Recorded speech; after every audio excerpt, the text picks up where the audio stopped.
On this week's episode at Nutrition's My Life, we're going to be talking a lot about hypothyroidism, Hashimoto's, and what else?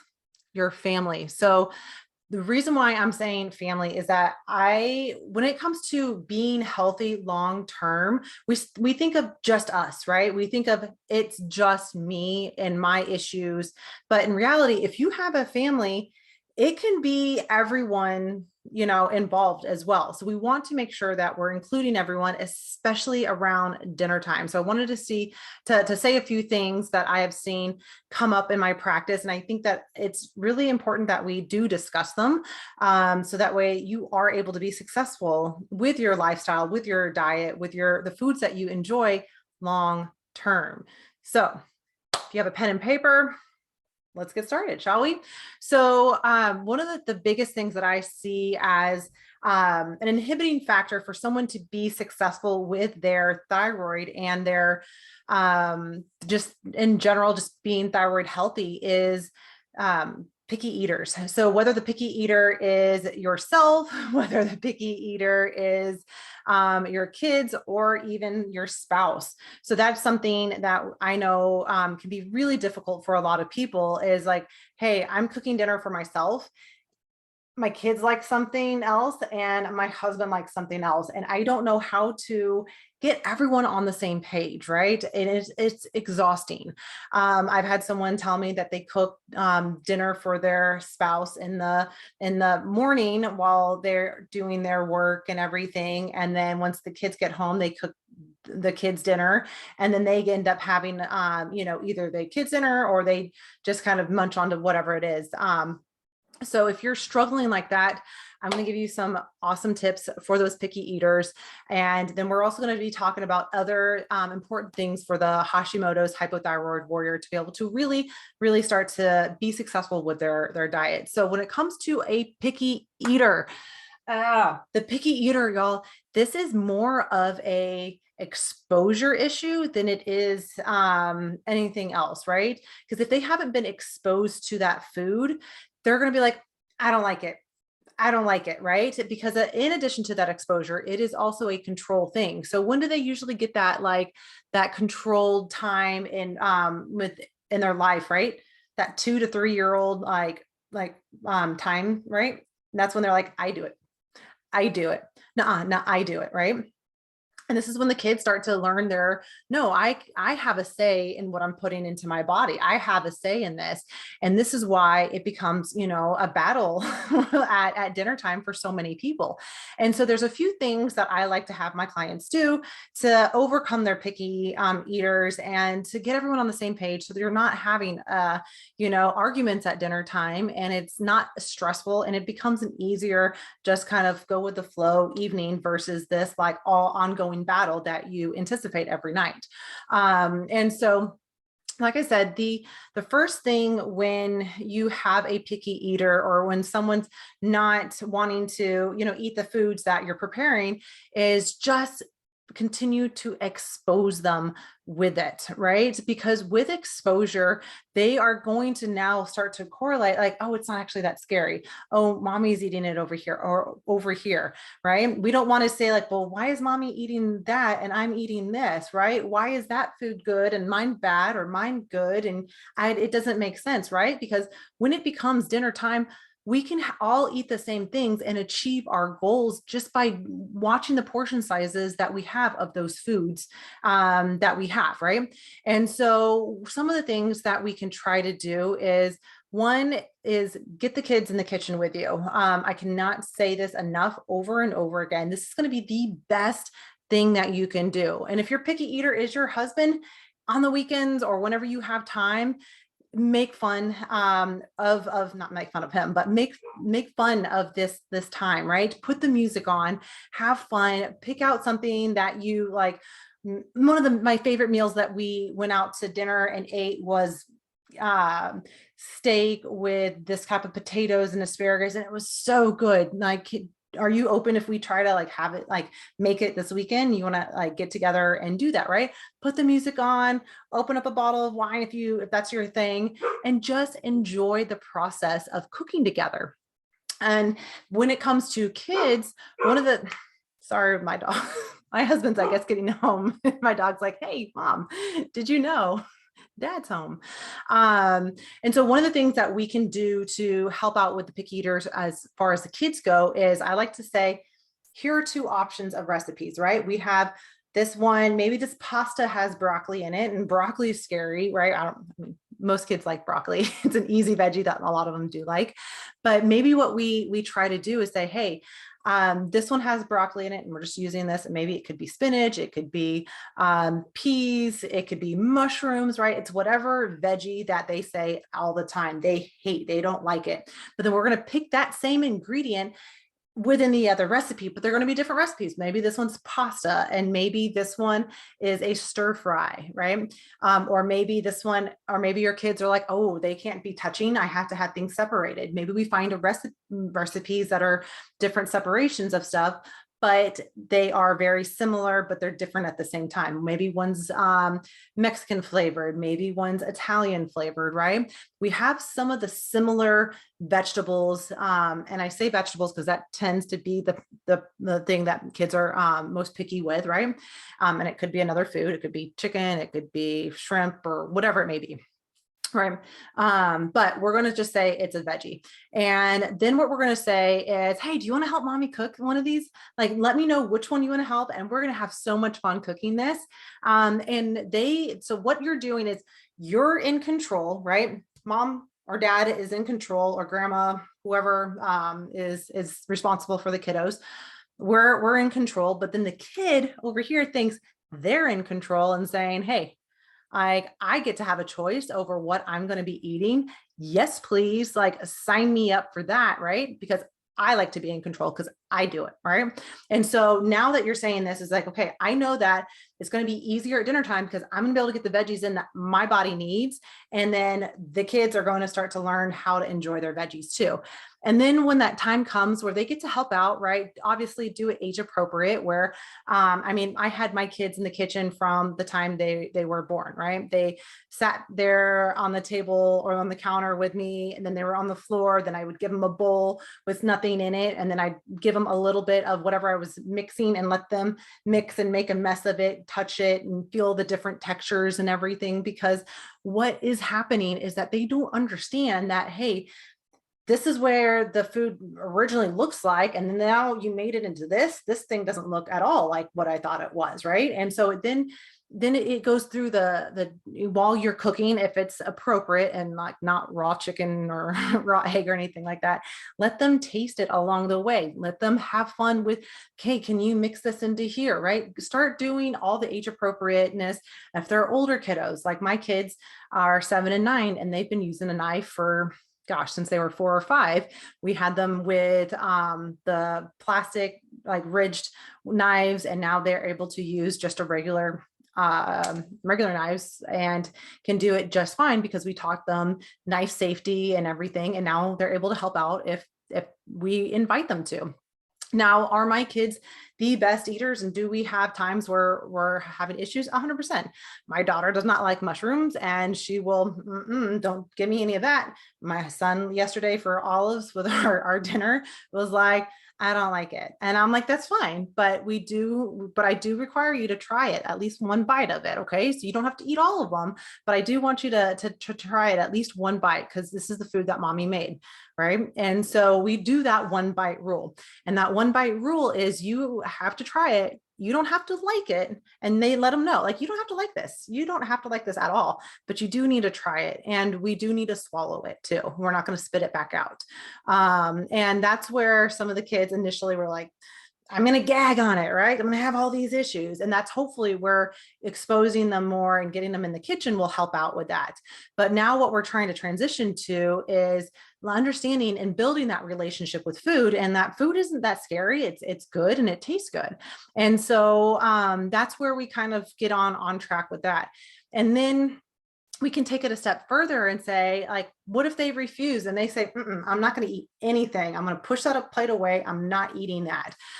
If they're the type that's like, I'm not going to be eating it, then you need to let them know, like, hey, and I did this with my kids when they, gosh, my son, I think I did it when he was like right around 2. So this is more of the, rip the Band-Aid off, like almost harsh approach to things.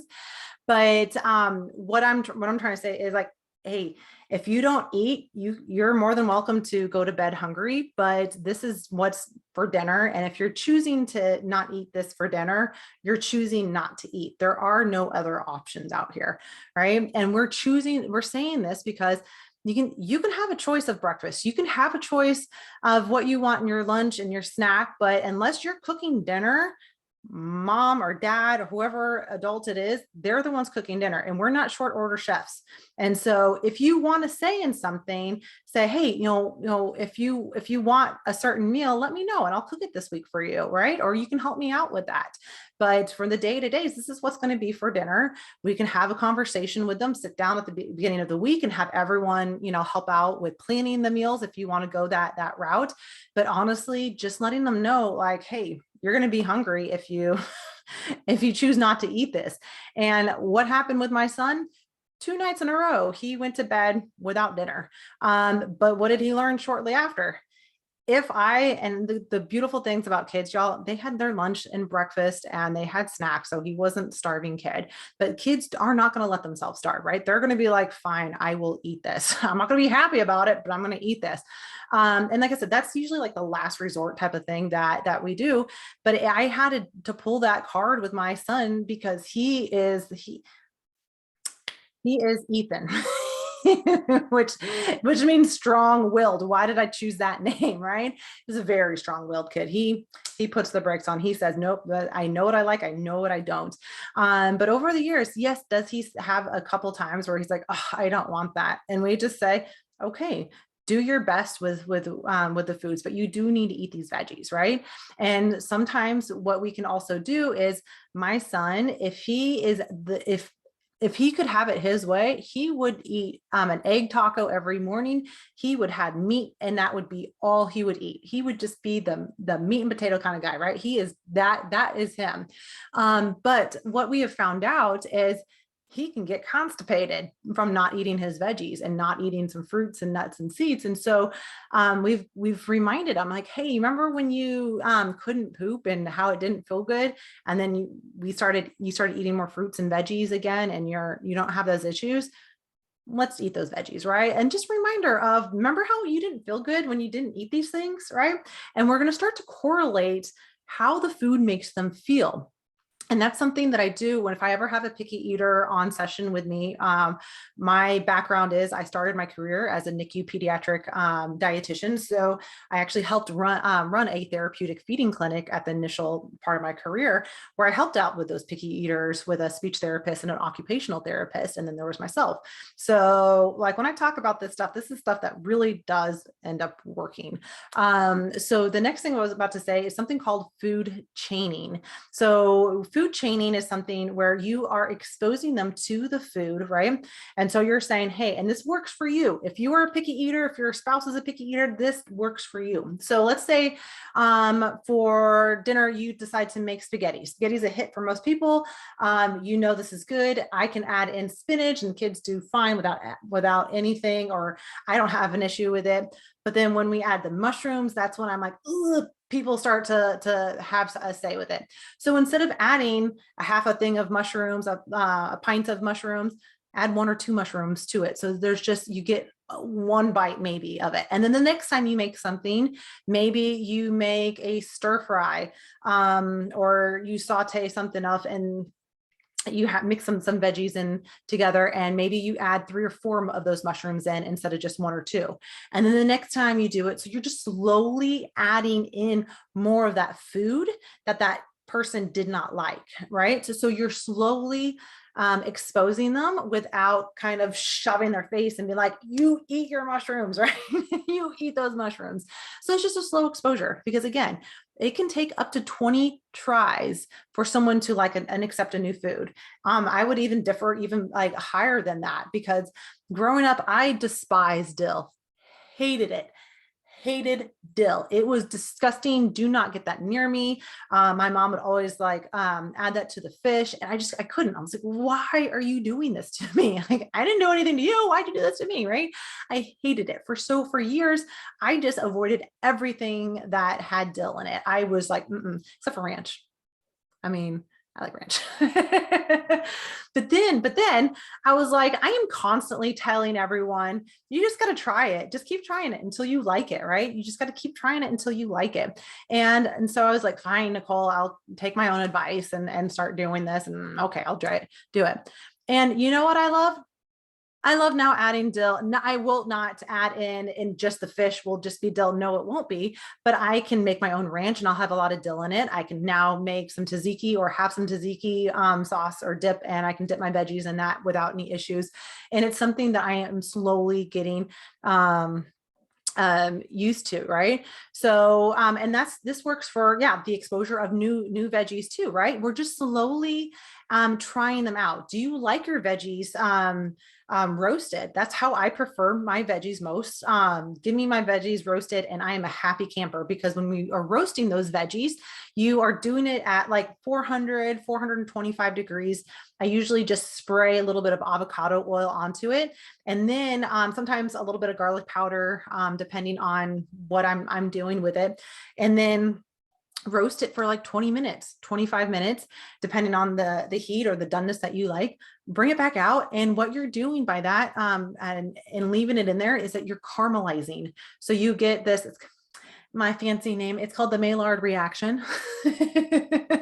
And that Maillard reaction is where the sugar starts to come out and almost kind of caramelize. And so it can make the veggies a little bit sweeter. And I find that most people love this method because, one, it's the lazy method, right? I can just toss things onto a sheet pan. I don't have to do shit. I just put it in the oven, walk away, timer goes off 20, 25 minutes, pull it out, add a little salt on it, done, easy to go. So that is typically the go-to method that I encourage most of my clients, because then you can like take those veggies and slowly add them to other things, right? So maybe like one of my favorite things to make is like a rice and veggie bowl. Sometimes I'll add fish to it. I'll add tuna, or which is fish, right? Or chicken. I'm learning to like chicken again. Last night I could only get 3 bites in. And again, because I had a weird aversion to it for a while. It just really grossed me out. I'm like, that chicken tastes too chickeny.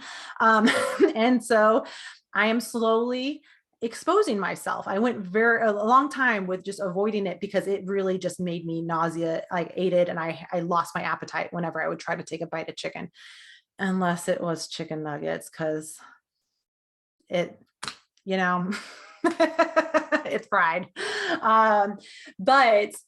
But everything else, I was just like, nope, can't do it. And then I was like, all right, I think I'm at a point where I can try exposing myself again to it and trying it out.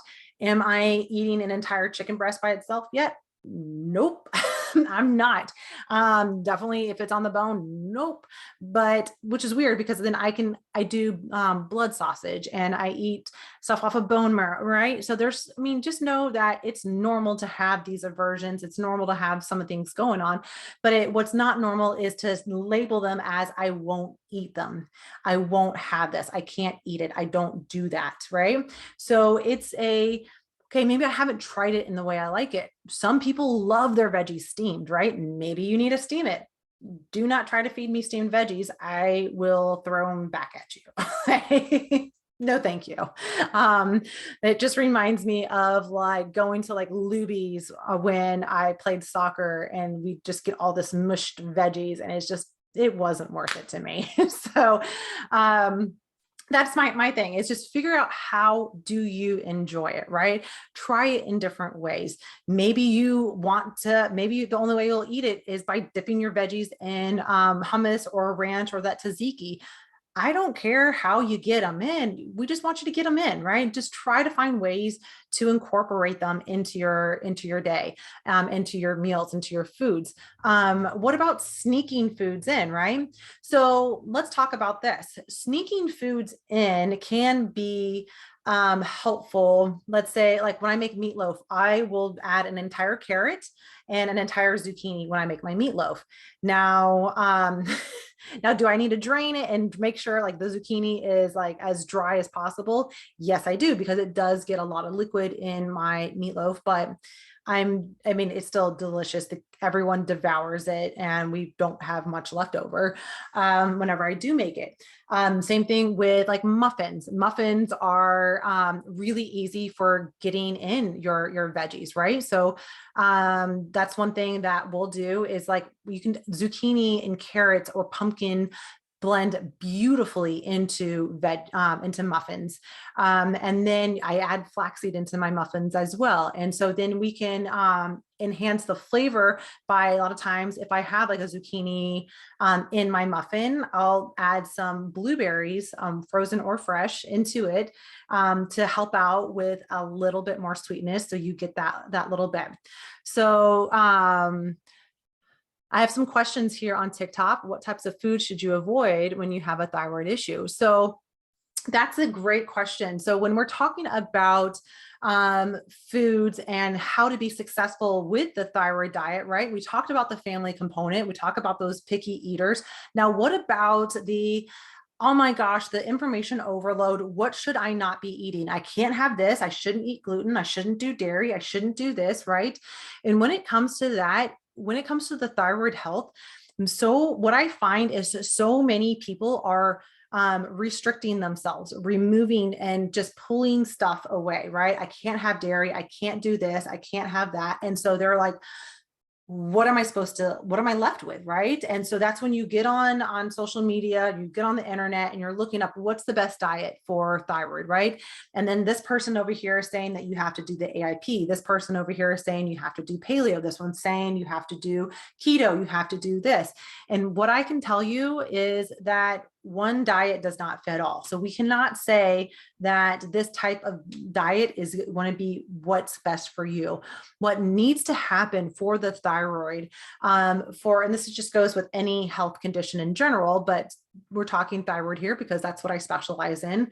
And when it comes to the thyroid, we're going to do a few things. And I've done many discussions over this. So I have tons of podcasts. I even had, if you want to see a visual, I have a really good visual on YouTube that shares like nutrition, like thyroid nutrition. And it's like an hour long. So it's everything you need to know. For free on YouTube. And I go over pages from my book. So I wrote the Healthy Thyroid Guide. And so if you have questions over anything, you can always go to this as well. But what I want you to understand about the thyroid is that someone will be telling you to avoid sugar, to avoid dairy, to avoid gluten, to avoid nightshades. And what we need to be doing is listening to our own bodies. What makes me feel better? Stop listening to everyone else. And I would even dare to say, y'all, if you have a doctor that is telling you to avoid sugar, remove gluten, remove all of this thing, ask for their research behind it. Can you show me the research behind that? And be legit about that, because there is a lot of doctors out there that I have come across that from working with my clients, y'all, I see a good chunk of clients every week that are thyroid warriors, right? If I guarantee people listening and watching me right now are like, yep, I'm her client. I'm her client. And what happens when I hear my doctor told me to remove sugar, my doctor told me to do this, and I say, how did that work out for you, right? How are you feeling? Well, I don't feel a difference since I've done it, or I might have felt a little bit. And then I come back with saying it's because your body is needing some of those tools, right? So, our bodies need all of these tools. So how we work with the Hashimoto's and hypothyroid diet is we have that foundation diet, right? I'm not going to go fully in depth into this because this is the other components when it comes to the thyroid. So this podcast is supposed to be more about like the other components, but I do want to touch on this because I don't want y'all to keep like putting all your eggs in the basket for like, I have to have this diet work for me. I have to have this one. And if it's not working, I'm failing, right? But what we need to start doing is realize, okay, my body might be inflamed. And that's what I call the anti-inflammatory diet. We're going to start incorporating more of these anti-inflammatory foods. And we're going to do that more often because more than not, like your body would benefit from those anti-inflammatory foods. And so think very similar to the Mediterranean lifestyle, right? Except for I like to incorporate more vegetables. I like to use the plate method where we have half of our plate vegetables. A quarter of our plate is going to be protein. A quarter of it's going to be your carbohydrates. And then you have a thumb's worth of healthy fat. I know I have a visual. I have my work in front of me. So this is kind of in a weird way what I like to teach my clients, right? Is that we have half of our plate are veggies. We have a quarter of the plate's protein, a quarter of it is your carbohydrates, and then we have a thumb's worth of that healthy fat. When we start to do this, what this plate method does, it helps stabilize blood sugars by having all of the, your protein and your fat and your fiber paired with the carbohydrates. It's going to help out with reducing inflammation. It's going to help out with providing the colors, the antioxidants, and you're not going to be, and you get your protein, right? You're going to get your fat, but you're not going to be too overwhelmed with everything because you're just like, how can I add in more? How can I add in more? And then once we do from there, that's when I say, okay, now we bring in those thyroid supporting foods, right? We add those selenium rich foods, maybe those Brazil nuts, or maybe we incorporate tuna once or twice a week. Maybe we do eggs a couple times a week for the iodine. Maybe we do grass-fed beef and beans and legumes for the zinc. Maybe we do some spinach, and part of our snack has some dried apricots in it with our nuts. So that way we hit our omega-3 fatty acids and some iron with the apricot and that spinach, right? So we kind of look at things and say, okay, how can I, do this? And honestly, it is, how does that food make you feel? And so the other day I had to tell my husband, like, hey, I'm not feeling the best right now. It was the day after having a migraine. My body was just like, the day after a migraine, like I feel like I have the flu. It felt like my body like had the flu, and it was just completely drained, right? It doesn't feel good. And so I was like, I can't eat something like high in that saturated fat. So he had made a soup. It was fantastic. It had lots and lots of fat in it. So I was like, I need something pretty light. I need like some tuna or something. And that's what I ended up having. We ended up making something with tuna in it and some veggies. So that way I could help my body heal and feel better. And so this is something that's come up, along my health journey is like, and this is something that you might come across your health journey as well is, well, why aren't you eating this, right? You can have that. Don't worry about that, right? I've been told you don't need to lose weight. You can afford having that sugar. You can afford eating that cake. But in reality, I have PCOS and a little bit of insulin resistance, and my A1C was 5.6 last 3 months ago. I was able to drop it down to 5% by just pairing my foods, not restricting myself, but by increasing my activity, increasing my daily movement, and making sure I had a protein and a fat source anytime I ate a carbohydrate. And just that, those little combinations helped bring down my A1C drastically.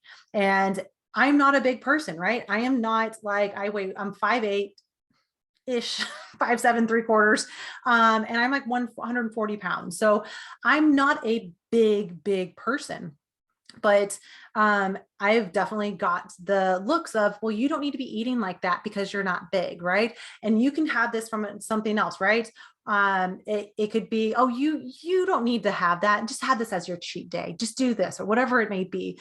How do we then respond as health warriors, right? This is something that we need to understand, because if we don't understand that why we're eating the way we do, it's because I want to feel good, right? And just be like, if I eat, I know myself that if I have too much sugar, I'm having diarrhea.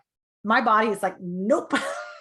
expel expel that out of you, right? And so I know that, like, okay, if I want that sugar, I can still have it, but I need to make it in a smaller amount. So I know that my body tolerates just fine having pecans or walnuts with some chocolate chips, which is what I did, which is what I had. Someone over here on TikTok saying, I wish mine did that. But y'all, this is why we are all different, right? We all have different things. That back in the day, that never used to be an issue for me. I could eat when I played soccer, I could and this is not an over exaggeration, I could easily like get down a half a gallon of ice cream a night.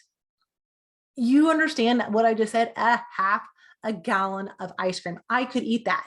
That was me just devouring it because I was a soccer player in college, right? I was working out a lot. I was burning all these calories. I was doing all of this. But that was part of the reason why my thyroid was so like apeshit crazy, was because I ran in high school. I ran cross country. I played soccer in high school. I played soccer outside of high school on a competitive league, right? I ran track. So no matter what time, I had everything always going on. When I graduated from high school, the very next day, I started college.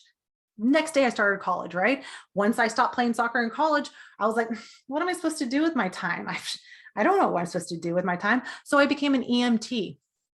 Who does that, right? Why can't I just say, like, just rest, Nicole, just rest? It's okay to rest. It's okay to rest. I do that now, but back in the day, I had to do everything. I had to fill up my time. I had to go, go, go, go, go. And once we start to realize that as health warriors, specifically thyroid warriors, we have to really understand that we cannot push our body to the extreme that we used to before we had a thyroid disorder. And so now, instead of, I mean, I can't run anymore. I have really bad knee, and I was told if I were to continue to run, I would have a total knee replacement by the time I'm 40. I'll be 40 in 3 years. Don't want that. So what do I do now, right? How do I react to that? And I find things that work well for me, right? I find that if I go take the dog for a walk, or if I go to the gym and I do the elliptical, I can be good with that. I've learned, I'm having to learn, okay, my knee tolerates things better when I have a flat shoe versus my supported shoe, whatever it may be, right?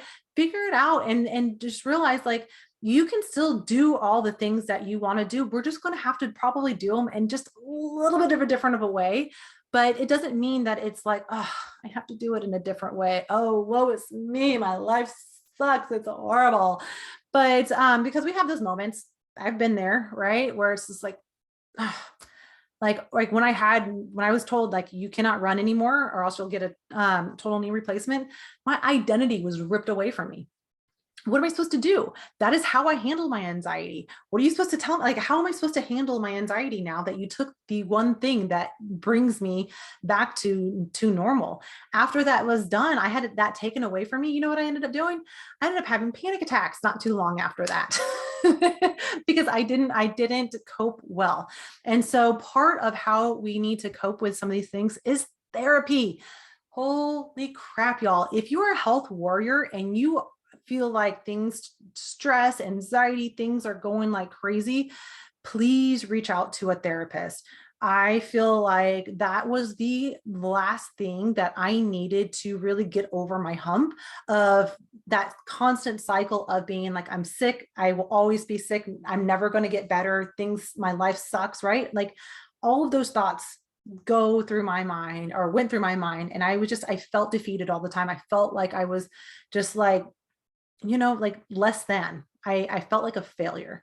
And so I still, I mean, my mind it still can go that route for sure.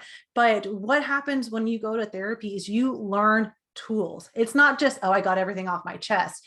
It's you're learning those tools to be able to navigate navigate life.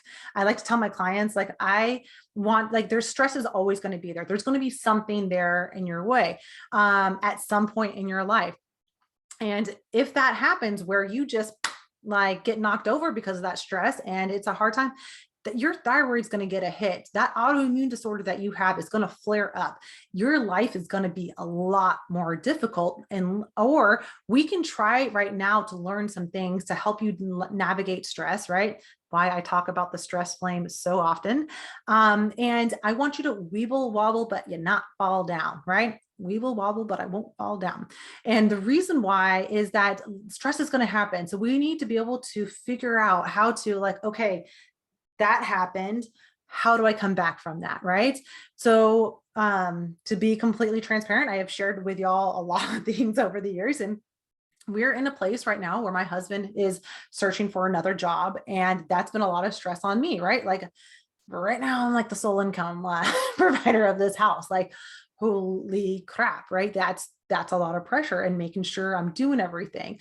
But the problem lies with is that I didn't process a few things. I didn't do something, and I was just like, oh my gosh. And I had a big moment the other morning where I was just angry. I woke up fine, and then something happened where it didn't make sense, but it set me off. It set me off down that route of like, holy crap, like the spiral happened. But thank goodness I had these tools that I had learned over the last few years of going through therapy. And I figured out what's going on here. Yes, we're having a hard time, but we need to make sure that open communication is happening, right? But the second thing is too, now this is why I talk about my non-negotiables. I'm able to say, and like, okay, Nicole, you've been in a hard time before. Why is this time where you can't process these emotions? Why are you having issues, right? And I'm able to then to look at my non-negotiables and say, okay, you didn't work out at all last week. You had a lot of clients. You didn't work out. Your husband's needing to use the computer a lot at the same time that you're needing to use the computer, right? Tension, all that stuff. And we're like, holy crap, right? So I realized and was able to reflect on, I'm doing my supplements, I'm eating well. And we also realized that we were drinking a little bit too much alcohol. We were having a drink almost every night. And so what we decided to do was we're going to remove alcohol. And so for the month of May, we said, we're not going to do it. And then I also got into my going outside every single morning, and also back onto my exercise routine. Just that week off of that exercise and that week off of not being outside that often. And I wasn't outside that often because the pollen was insane, but I could have put a mask on and I could figure it out. I could have, put the water, squirted up my nose after I came inside. But that's why we have these non-negotiables. That's why we have these tools and stuff, is that life is going to happen. And it's not that we have to be perfect and that we have to like put our big girl pants on and just suck it up and plow through it. And that's what we do so frequently. We just plow through stuff. We start our day and we just go, go, go. Once we start to realize that the thyroid controls almost every cell in the body. So nutrition is a huge component of it. Yes. But that nutrition is only going to work as good for you as your sleep is, as your digestion, as your stress is, as your outdoor activity time, as all these other components. And then once those other components are you feel like you're getting the hang of things, that's when that nutrition starts to work really, really well for you. Then the entire puzzle piece starts to like come together. Then your body sees that entire picture and it's like, gotcha. I got you. But the thing is, when it becomes, and I know we're going long on this one, but I feel very fueled up today. But the thing is that it's a journey, y'all. And this is a ongoing journey. Once you have an autoimmune disorder, once you have a thyroid disorder, it's there for life. No matter how many people have said, I've cured my Hashimoto's, I've reversed my thyroid disorder, y'all, the pathways are still there. So if you do not have the other tools in place, your stress reduction, your sleep down, your, all the nutrition, everything else like in place, something stressful happens or something, maybe you have surgery, maybe you give birth, right? That's trauma to the body, whatever it may be. If something big happens, you move across country, you switch jobs. If that is something that you have not been able to process, your body's going to go right back to where it was at the beginning. So those people that are talking about, oh, I've cured and reversed everything, they've gotten themselves into a better place where they are the best version of themselves with that autoimmune disorder. They're at the best version of themselves with that thyroid disorder. Okay. And that's how I feel like that I'm in the best version of myself. Can I improve still? Yes. But at this very moment, I am doing the best I can with what I have. Right. And remember to give yourself that grace during all of this process, because we're not looking for perfection. We're here to learn about ourselves, right? How can we be in this body that functions really well? How can we be the version of ourselves that we're happy with? And once we start to do the things that, make us more happy, and we're consistent about that, y'all, those are going to have such a big, big impact on you. I cannot tell you how many times I have told someone to go find something that brings them joy, that fills them up. Right. And once they start doing those things, the amount of like the big issues that were before aren't really that big. And then they're able to tolerate their stress. And then the inflammation starts to go down. And then those issues really aren't issues anymore. And if they were, they're just like, whatever, what the fuck, who cares anymore, right? You learn to navigate and you learn to kind of brush them off though. So that's what I have to say to y'all today is we got to look more outside of just nutrition. We have to look at those day-to-day situational lifestyles and see, okay, does your lifestyle, not just the nutrition aspect of it, but does your overall lifestyle support your goals, right? Because nutrition will get you so far, but we have these other components that really, really come in to play a role in this. So I really hope that y'all enjoyed today's episode at Nutrition's My Life. And I will be back next week with another episode. So I can't wait to hear how you enjoyed this one. So if you did enjoy this one, please like it, share it, leave me a review. I would love to know what's going on. And again, I will talk to y'all next week.